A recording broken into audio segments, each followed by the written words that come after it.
Han, punta tayo sa kondo mo, sabi ni Ami kay Fred. Bakit Han? Anong gagawin natin doon? Wala lang, lilinisin ko lang. Saka mag-aayos ako ng mga gamit mo. May pinamili akong pang-decor na magandang ilagay sa kondo mo. Sige, pero paalam muna tayo kay Boss Kevin. Baka hanapin ako ng mga bata. Ako ang bahala, nagpaalam na ako kanina. Tara na. Bakit ba nagmamadali ka? Wala lang, tara na. Natatawa si Ami sa mga alibay niya. Gusto niya kasing masolo ang nobyo. Hindi na siya nilalambing nito simula nang may nangyari sa kanila. Malamang ay natakot na ito dahil nagkasakit siya nung una nilang ginawa yon. Sabi pa naman ng nobyo ay hindi na nito uulitin yon sa kanya. Paano naman siya? Hinahanap-hanap niya ang init ng katawan ng nobyo. Pinasok niya na sa sasakyan ni Fred ang mga pinamiling decor sa kondo nito. Saka na sila umalis. Han, do you miss me? Biglang tanong niya sa nobyo habang nagde-drive to. Oo naman Han, bakit mo na itanong? Kasi hindi mo na ako nilalambing simula nung sinagot kita natatakot kasi ako Han. Baka masaktan na naman kita. Okay lang Han, saktan mo lang ako. Ano? Hindi naman maiiwasan yun. Sa laki ba naman ng pet mo? Bulong niya sa sarili. Ano yun Han? Ha? Wala. Ano bang binubulong-bulong mo dyan? Wala nga, mag-drive ka na lang dyan. Pagdating nila sa kondo ay dinala na nila ang mga gamit sa loob. Habang nasa lamesa si Fred, nag-aayos ng mga gamit na dala nila ay yakap niya ito habang nakatalikod. Hindi na siya nag-aksaya pa ng panahon. Kailangan niya matikman ulit ang nobyo. Agad-agad. I miss you Han, bulong niya sa lalaki habang kinikiskis niya ang boobs niya sa likod ng nobyo at hinimas ang matigas na dibdib nito. What are you doing? Enjoying my boyfriend's body, sagot niya sa nobyo. Humarap ito sa kanya saka hinawakan siya sa balikat para ilayo ng konti. Magaling ka na ba? Ready ka na ba ulit? Tinignan siya nito sa mata ng mariin. I think so. Sige nga tingnan natin. Ngumisi ito saka siya binuhat ni Fred na parang bagong kasal. Dinala siya nito sa kwarto at hiniga sa kama. Namula ang mukha niya nang makita ang dugong mantsa sa kama nito.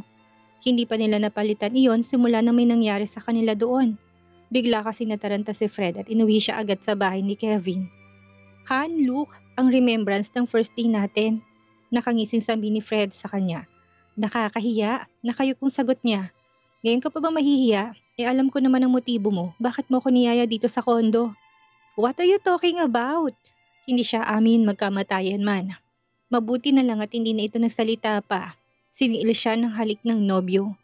I miss you so much, Han. Pinipigilan ko lang ang sarili ko. Dahil ayaw kitang masaktan ulit. Sambit nito, I've been dreaming of this every night. Hindi mo lang alam kung anong pagpipigil ko. Napasukan ka sa kwarto mo. Sambit ni Fred.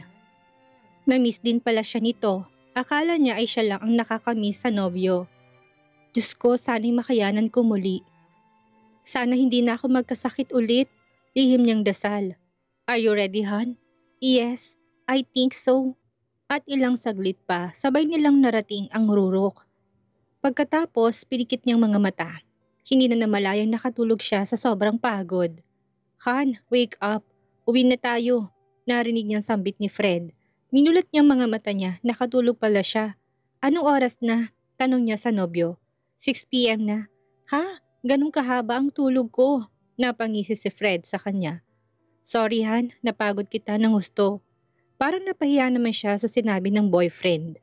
Namula ang pisngi niya. Nilagay ko na sa mga lagayan ng mga pinamili nating gamit. Pero hindi ko pa naayos sa mga decor na binili mo. Hindi ko naman alam kung saan yun ilalagay. Wala akong talent sa pagde-decorate ng bahay. Okay lang. Ako nagagawa nun sa ibang araw. Uwi na muna tayo. Baka hinahanap na nila tayo doon. Yes. Punta na lang tayo ulit dito sa ibang araw. Napatingin siya kay Fred. Parang may double meaning kasi ang sinabi nito. Nakangisi to sa kanya. Ibang nasa utak nito. I mean, yung decors, gawin natin sa ibang araw. Oo nga, ang decors. Ano bang iniisip mo? Wala, tara na. Pagmaang-maangan niya. Tita Ninang, Tito Fred. Thank God you're both here. Sa hiradang sambit ni Sunshine sa kanila. Akala naman ilang araw silang nawala. Saan kayo pumunta ni Tito Fred, Tita Ninang? We need him here. May practice kami ng taekwondo. Parang sinisipa pa siya ni Sunshine dahil dinala siya ni Fred. Sorry kids, ginamit ko pa kasi siya. Ginamit niya pa ako. Ay, ano ba yan? What? Maarting tanong ni Sunshine. I mean, may pinuntahan lang kaming importante. Sagot niya sa mga bata. Ate Ami, ang bunganga mo, baka madulas ka sa mga bata. Sabat ni Kevin sa kanila. Kinurot naman siya ni Fred sa bewang. Ang daldal mo talaga, bulong ito sa kanya. Okay kids, let's practice. Sigaw ni Fred. Go change and wear your uniform. Utos sa kambal saka naman nagsipagtakbuhan ng dalawa sa kanilang kwarto para magpalit ng uniform. Hinabol naman to ng mga yaya nila para tulungan sila sa pagpapalit. Lumayo ng konti si Kevin at Fred kay Julian at Amy dahil may pinag-usapan sila habang hinihintay ang kambal na bumaba. Mabuti naman at hindi ka nagkasakit ngayon, Ate Amy. Kantsaw ni Juliana sa kanya habang binubulungan siya. Hindi naman na magalang. Saka sila nagtawanan na dalawa. Napatingin naman ang dalawang lalaki sa kanila. Anong pinag-uusapan niyo? Tanong ni Kevin. Wala, napaka-tsismoso mo talaga. Sigaw ni Amy kay Kevin. Pangiti-ngiti pang mga lalaki habang lumalapit sa kanila. By the way, Christmas party na ng company next week. Invited kayong lahat. How about Lennon babe? Uuwi ba siya? Tanong ni Juliana kay Kevin. I don't know. Tawagan ko nga. Kinuhang cellphone at tinawagan sa Lennon. Hey kuya, napatawag ka. Sambit ni Lennon na sinagot ang tawag niya. Christmas party ng company next week. Uuwi ka ba? Hindi mo na to nagsalita ng ilang minuto. I don't know. Ano nangyari sa'yo? May problema ka ba? May problema ba kayo ni Cindy? Nag-aalalang tanong ng kuya niya. Wala kuya. Bakit kanya binlock sa lahat ng social media account niya? Konting tampuhan lang. Simpleng sagot niya. Ayaw niya nang pahabain pa ang kwentuhan nila. Makulit pa naman ang kuya niya. Tatanungin lang siya nito. Kevin! Narinig niyang sumigaw si Juliana na parang sinasaway si Kevin. Biglang tumahimik ang kapatid niya. Okay, whatever it is, fix it immediately. We're expecting you next week sa Christmas party. You should go home. Okay kuya, I'll try. Sagot niya saka na ito nagpaalam sa kanya. Ayaw niyang sabihin kay Kevin ang problema nila ni Cindy. Siguradong pagagalitan siya nito. Malamang hindi din ito alam na pinuntahan siya ni Monica sa Hong Kong. Hindi man lang ito nagduda na may ugnayan sila ni Monica. Magaling magtago si Monica kung ganon. Napasabunot siya sa buhok niya habang nakatitig lang sa kisame. Sinira niya ang relasyon nila ni Cindy. Everybody is expecting to their incoming wedding tapos eto siya. Konting tuksulan ng babae ay bumigay agad. Dahil sa ginawa niya ay hindi niya na din alam kung magpapakasal pa si Cindy sa kanya. Baka nga hindi niya talaga deserve ang pagmamahal ni Cindy. Ang purity nito na pinakaingat-ingatan para sa first night ng wedding nila. Mukhang masaya ng dalaga sa buhay nito na wala siya. Ang sakit isipin habang siya itong naghihirap kung anong gagawin. Huli niya na napagtanto ang mga nagawa. Madaming masasagasaan sa ginawa niyang problema. Ang pakikipag-merge ng pamilya ni Cindy at ang pamilya niya. Ang pamilya nila na matagal nang magkakaibigan, simula pa nung bata pa sila. Lalong-lalo na sinaktan niya ang babaeng pinakamamahal niya ng matagal na panahon. Dapat siguro umuwi na siya next week para ayusin ang anumang problema na ginawa niya. Hihingi siya ng tawad kay Cindy sa lahat ng mga nasabi niya. Hindi pa naman sila break talaga. Hindi pumayag si Cindy na makipag-break siya sa telepono, kaya may pag-asa pa siya. Susuyuin niya ang dalaga. As for Monica, hihingi na lang siya ng tawad sa dalaga. Nagkamali talaga siya. Sana ay maintindihan nito ang pagkakamali niya. Best friend, nabuko na ticket natin for Manila. Aatan tayo ng Christmas party. Bakit naman hindi ka nagpaalam sa akin? Pala desisyon ka no? Sigaw niya sa kaibigan. Hindi pwedeng hindi tayo a-attend. Magagalit si Kevin. Saka wala naman si Lennon doon. Anong kinatatakot mo? Napaisip siya sa sinabi ni Almaro. Oo nga naman, bakit nga ba siya natatakot wala naman siyang kasalanan? Si Lennon dapat ang matakot sa kanya. Kailan ang flight natin? Tanong niya sa kaibigan. Mamayang gabi, diretso na tayo sa airport mamaya. Bukas ng Christmas party Sige, pwede ba doon ka na sa bahay tumira, best friend? Ako lang kasi mag-isa doon. Gusto ko lagi may kasama Nasa ibang bansa pa si mom and dad. Sige, okay nga yun. Para hindi na ako mag-hotel. Buong araw naging busy sila sa trabaho. Inaayos na nilang mga ibibilin sa sekretary nila habang nasa Manila silang dalawa at wala na problema sa Cebu.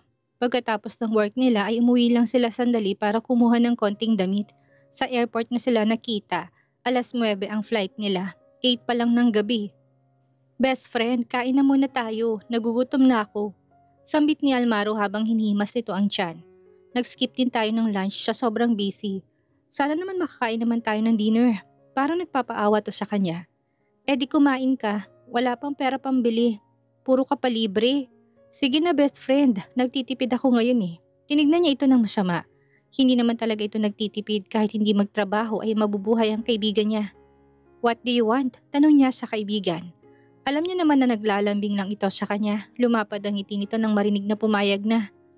I want ramen and gyoza. Hay, sige na nga, let's go. Matagal pa naman ang flight natin. May time pa tayong kumain. Tumayo na sila at naghanap ng Japanese resto. Kung siya lang ay wala talaga siyang ganang kumain.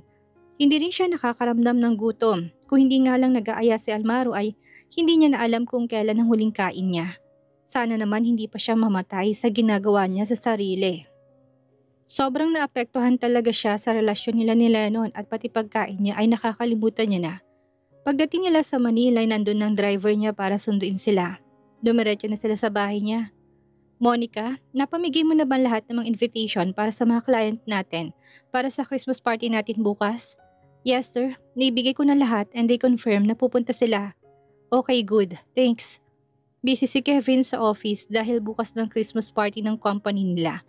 70s retro ang team ng party nila. Nag-hire siya ng mga magagaling na retro band para live ang kantahan bukas. 6:00 na ng gabi pero nasa opisina pa rin siya.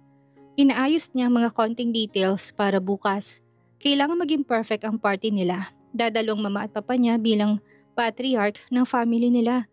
Kaya dapat ay maayos ang party nila. Nakaupo siya sa suave chair at nagpapahinga ng konti. Kanina pa kasi siya hindi mapakali. Ganun talaga siguro kapag perfectionist ka. Ayaw niya na may palpak sa event nila bukas. Lennon, uwi ka? Bukas ng Christmas party. Sabi ni Papa, umuwi ka daw. Tinawagan niya si Lennon. Kanina pa niya gustong gawin yon kaya lang hindi niya maisingit sa trabaho niya. Ngayon lang siya nagka-time. Sige kuya, nakapag-book na ako ng ticket. Mamayang gabi ang flight ko. Okay sige, see you. Sunduin na lang kita sa airport mamaya. Pagkababa ng telepono ay napahawak siya ng ulo. Medyo masakit ng ulo niya. Bakit kasi hindi pa niya iasa sa mga tawang mga gawain? Gusto niya talaga hands-on siya. Dapat hindi na lang siya nag-hire ng tao kung ganon. Galit niya sa sarili. Sir, mukhang pagod ka na yata. If you want, ako na lang susundo kay Lennon sa airport. Presenta ni Monica. Nasa office niya din ito. Hindi rin uuwi hanggat nasa office pa siya. Baka kasi may iutos pa siya dito. No, it's okay. Baka out of way ka. Hindi naman ako magde-drive. Matutulog lang ako sa biyahe. Ako na lang magsusundo, sir. Umuwi ka na lang para makapagpahinga ka na. Are you sure? Oo sir, saka may pupuntahan din kasi ako malapit sa airport mamaya. Pipikapin ko yung costume ko for tomorrow, kaya daanan ko na lang sa Lennon sa airport. Pagdadahilan niya. Okay sige, ikaw ang bahala. I'll send you his flight details. Lihim na napangiti si Monica. Magkikita na naman sila ni Lennon. Lumapag ng eroplano na sinasakyan ni Lennon galing Hong Kong. Wala siyang pinagsabihang uuwi siya. Si Kevin lang ang nakakaalam. Alam niyang darating si Cindy bukas, baka mag-back out pa ito in case malaman ng dalaga na uuwi din siya. Hindi pa niya alam kung anong gagawin kapag nagkaharap sila ng dalaga. Bahala na. Kuya, where are you? Nakababa na ako ng eroplano, saan kayo naghihintay? Tinawagan niya si Kevin na hindi niya ito makita sa waiting area. Si Monica ang susundo sa'yo, nagpresenta siya. May pupuntahan daw siyang malapit dyan sa airport. Malamang andyan na siya, call her. What? Why her? O bakit parang gulat na gulat ka? Nagulat din si Lennon sa reaction niya kaya napasigaw siya ng bahagya. Wala. Sige, tawagan ko siya. Sige, see you later. Hintayin na lang kita sa bahay. Shit. What is it this time, Monica? Tanong niya sa sarili. Kakababa niya pa lang ng eroplano ay problema na agad ang sumalubong sa kanya. Lingid sa kaalaman ni Lennon ay nakikita na siya ni Monica mula sa malayo. Kinukuhanan siya ng picture nito. Lihim na napangisi si Monica. Kinuha niyang spare phone at sinend ang kuha niyang litrato kay Cindy. Saka nagpadala ng message. Your boyfriend has arrived. Ako nang susundo para sa'yo. Tutal magiging akin naman siya sa lalong madaling panahon. Napangisi siya sa ginawa. Kinikinita na niya kung ano magiging reaksyon ni Cindy kapag nakita ang mga litratong pinadala niya. Habang busy sa cellphone na hindi niya napansin na nasa harap na pala niya si Lennon. Nakita na pala siya nito. Nika, tawag nito sa kanya. Bigla siyang nataranta. Tinago niya kaagad ang spare phone at baka makita pa ni Lennon ang mga pinagagawa niya. Hey Lennon, nagulat naman ako sa'yo. Sambit niya sa binata sa hinalikan to sa labi. Nagulat din si Lennon sa ginawa niya kaya naitulak niya ito ng bahagya. Ouch! That hurts? Yan bang salubong mo sa akin? Taas kilay niyang tanong sa binata. Sorry Nika, nagulat lang ako pero you should not do that. Wala naman tayong relasyon. Oh, ngayon ikaw na itong ayaw sa akin. Kung kailang payag na ako sa gusto mo? Nagpapakipot lang ako nung una nang sinabi ko na gusto ko ako lang babae sa buhay mo. Pero na-realize ko na hindi mo kayang mawala si Cindy sa buhay mo. At payag na rin ako na makihati sa kanya. Sige, payag na akong dalaw kami ni Cindy sa buhay mo. Nika, hindi mangyayari ang sinasabi mo. Bakit hindi? Ako na nga ito nagpapababa ng sarili ko, hindi ba? Don't worry, walang makakaalam sa relasyon natin. Samit niya habang hinihimas ang dibdib ng binata. Baka sakaling maakit niya ito. Will you stop? Kararating ko pa lang yan kaagad ang pag-uusapan natin. Niiritang sabi nila nang sabay kuha sa kamay niya na nasa dibdib nito. At kailan mo gustong pag-usapan? Bukas? Kung kailang nandito na si Cindy? Bakit ba kasi hindi mo mahiwalayan ang babaeng yon? Ano ba ang meron siya na wala ako? Ibibigay ko sa iyong lahat, mahalin mo lang ako, Lennon. Pagmamakaawa niya sa binata. Hindi kita mahal, Nika. Oo, dati nabuhayan ako nang makita kita ulit. Bumalik sa alaala kong relasyon natin noon pero hanggang doon na lang yun. Ikakasal na kami ni Cindy. Sa tingin mo ba magpapakasal pa si Cindy sa'yo? Natahimik si Lennon, napaisip sa sinabi niya. I will try to pursue her again. Nagpapatawa ka ba? Hindi naman siguro ganong katanga si Cindy na pagkatapos mong hiwalayan. Ay babalikan ka na lang ulit niya na parang walang nangyari. Gagawin ko lahat ng gusto niya, tanggapin niya lang ako ulit. Hedy, good luck! Yan lang ang nasagot niya sa kawalan ng pag-asa sa binata. Mukhang desidido talaga ito na makipagbalikan sa nobya. Nagpatiuna siya papunta ng parking kung saan ang sasakyan. Wala silang pansinan ni Lennon habang nagdadrive siya. Papunta sa bahay ni Kevin, doon niya ihatid si Lennon. Hanggang sa makarating na sila sa bahay ay tahimik pa rin silang dalawa. Sinulyapan niyang binata. Hinihintay niyang bumaba ito ng kotse. Hindi mapakali sa Lennon na parang may gustong sabihin. Hindi muna ito bumaba. Parang naghihintay ng tamang panahon para sabihin sa kanya ang gusto nitong sabihin. Nika, sorry again for what I've done. Pinaasa kita. Sana, pabayaan mo na lang kami ni Cindy. And please, sana, huwag mo nang dagdagan ang kasalanan ko sa kanya. Hindi siya umimik sa sinabi ni Lennon. Hinayaan niya lang itong magsalita na parang wala siyang narinig. Pwede bang bumalik na lang tayo sa pagiging magkaibigan? May pinagsamahan din naman tayo, hindi ba? Sana hindi masira yun. Dagdag pa ng binata. Tinignan niya sa mata ang binata. Mukhang sincere naman ito sa paghingi ng pasensya sa kanya. Pero ang hindi niya matanggap ay ang sinabi nito na magiging magkaibigan na lang sila.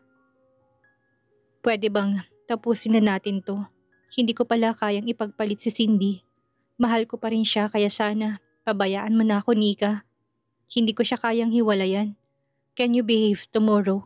Baka makahalata si Cindy at ng ibang tao sa party ng tungkol sa atin. Maging isang malaking iskandalo yun. Hindi lang sa pamilya ko kundi pati na rin sa pamilya mo. Of course, I'm behave, as always. Sambit niya dito. So siya nang mag-a-adjust, ganun? Buwisit kayo. Ako na lang lagi nagpapakumbaba. Ako na lang lagi ang talo. Sigaw ng isip niya. Thanks, Nika. Asahan ko yan. Pagkasabi ng binatay saka na ito bumaba ng sasakyan. You all go to hell! Sigaw niya habang sinusuntok ang manibela. Nang wala na si Lennon. Bakit hindi mo ko kayang mahalin, Lennon? Bulag ka pa rin ba tulad ng dati? Akala ko magiging akin ka na. Hindi pa rin pala. Nag-uunahang tumulo ang mga luha niya. Hinayaan niya lang yon hanggang sa magsawang mata. Pero parang walang kasawaan ang mga luha niya. Patuloy itong nalalaglag mula sa mga mata niya. Pinahid niya yon gamit ang kamay. Humugot ng malalim na hininga at umayos ng upo. Hindi na ako makakapayag this time. Humanda kayo sa akin bukas. Pinaandar niya ang makina ng sasakyan saka pinaharurot palayo sa bahay. Muli na namang nakatanggap ng message si Cindy mula sa unknown nang nagsisend sa kanya ng pictures ni Lennon. Kasalukuyan siyang nasa kwartong nag-aayos ng bagahe niya. This time ang pictures ay kuha sa airport. Halatang sinundo nito si Lennon. Akala ba niya taga Hong Kong ang babae ni Lennon? Bakit nandito na naman sa Pilipinas ang babae at ito pa mismong sumundo sa binata? Your boyfriend has arrived. Ako na sumundo para sa'yo, total. Magiging akin naman siya sa lalong madaling panahon. Sino kaya to? Napaupo siya sa dulo ng kama niya. Umuwi pala si Lennon na masamasa na naman ang mata niya nang makitang nobyo sa picture. She missed her so damn much. Kahit pa sabihing magkaaway sila ngayon ay hindi naman mawawala agad-agad ang pagmamahal niya sa nobyo. Si Lennon lang ang tanging lalaki na minahal niya sa buong buhay niya at pakakasalan sana pero parang malabo na yon. Pinahid niya ang luha sa mga mata. Kailangan niyang paghandaan ang pagkikita nila bukas. Sinabi pa naman niya dito na mag-uusap sila pag uwi nito. Makikipag-break ito sa kanya ng harapan. Gagawin kaya talaga ni Lennon yon? Pero kasi sabi-sabi ni Lennon, hindi na ito masaya sa kanya. Malamang ay kating-katin ang dila nito na sabihin yon sa kanya bukas. Makikipag-break na ito sa kanya. Kailangan niya na ihanda niya ang puso at isipan. Iniisip pa lang niya ay naiiyak na siya. Paano pa kaya bukas? Sana maging matapang siya. Muling pinahid ang luha at lumabas ng kwarto. Pumunta siya ng kusina para uminom ng tubig. Parang may bara kasi sa lalamunan niya na hindi niya maintindihan. Dumaan siya sa kwarto ni Almaro, bahagyang nakabukas ang pinto nito. Kaya nakita niyang gising pa ito. Hawak nito ang cellphone, may kausap sa kabilang linya. Hey, kamusta ka na? Good to hear na tapos ng problema mo. Kailan ka babalik dito? Narinig niyang sambit na kaibigan sa kausap nito sa telepono. Sino naman kayang kausap ng best friend niya? Hindi na niya ito inistorbo, dumiretso siya sa kusina. Hindi niya na binuksan ng ilaw habang umiinom ng tubig. Tangi ang kakarampot na ilaw ng cellphone lang ang nagbibigay liwanag sa kanya. Mas gusto niya yon, tahimik, walang ingay. Muli na namang tumulo ang luha niya. Ewan ba niya? May sarili atang utak ang mga luha niya. Basta-basta na lang tumutulo.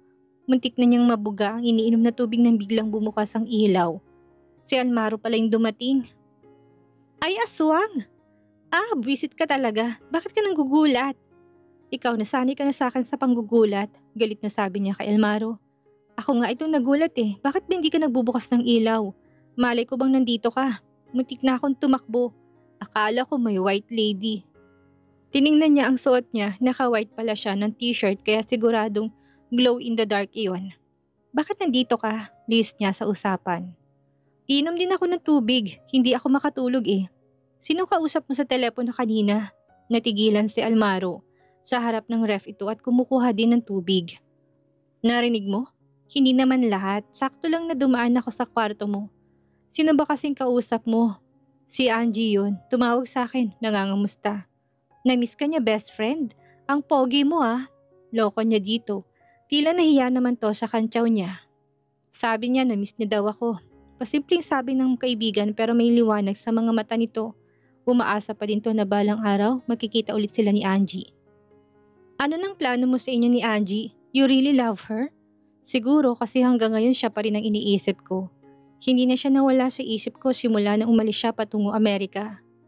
If you want to pursue her, kung gusto mo siyang puntahan sa Amerika, just tell me. Ipapahanap natin siya. I have connections, you know? Nakangising bida niya sa kaibigan. Lumiwanag naman ang mukha ni Almaro. Talaga, best friend? Baka gusto mo ikaw na rin ang magbayad ng plane ticket ko. Nakangising sambit nito sa kanya. Ano ka ba? Ang yaman-yaman mo pero ang kuripot mo. Ganyan talaga kapag galing sa hirap. Hindi basta-basta ginagasta ang pera. Baka mawala ulit. Kung ililibre mo naman ako, bakit hindi? Tinignan niya ang kaibigan. Kaya siguro nag-click sila ni Almaro dahil down to earth ito. Lagi nitong sinasakyan ng mga trip niya sa kapasensyoso to sa kanya. Galing sa mahirap na pamilya si Almaro. Yumaman lang ito dahil sa pagsisikap ng binata, kaya magaling sa pakikisama ang lalaki. Kaya mo na yan, aalis pa kami ni Pat papuntang Maldives eh. Sige na nga, baka lang makalusot eh. Doon ka na lang tumira sa unit ko sa Amerika para hindi ka na gumastos sa hotel. Yan, galing talaga ng best friend ko. Kaya nga love na love kita eh. Sambit nito sabay akbay sa kanya. Eh ikaw, bakit nandito ka sa baba at nagkukunwaring multo? Hindi umiinom lang ako ng tubig. Umiyak ka no, mugto na naman ang mata mo eh. Si Leno nandito na sa Pilipinas, best friend. Nagbabadyang tutulo na naman ang mga luha niya. Paano mo nalaman? Si unknown girl, nagchat na naman siya sa akin ng picture. Sinundo niya si Lennon sa airport. Ang kapal talaga ng mukha ng Lennon na yan. Best friend, anong gagawin ko bukas? Basta wag ka lang lumayo sa akin. Lagi tayong magkasama para walang aaway sa'yo. Ipagtatanggol kita bukas, best friend. Makipag-break na sa akin si Lennon bukas. Baka hindi ko kayanin. Anong gusto mo? Hindi siya makipag-break tapos marami siyang babae? Mabuti na yung hiwalayan mo na siya. Natahimik siya. Tila pinaprocess sa utak ang sinabi ng kaibigan. Siguro nga ito ang tama, humihikbing sabi niya. Tama na yan, magpahinga na tayo at bukas ay Christmas party na natin. Baka magtupang mata mo bukas, lalo kang pagtatawanan ni Lennon. Umakyat na sila, tinatid na siya ni Almaro sa kwarto.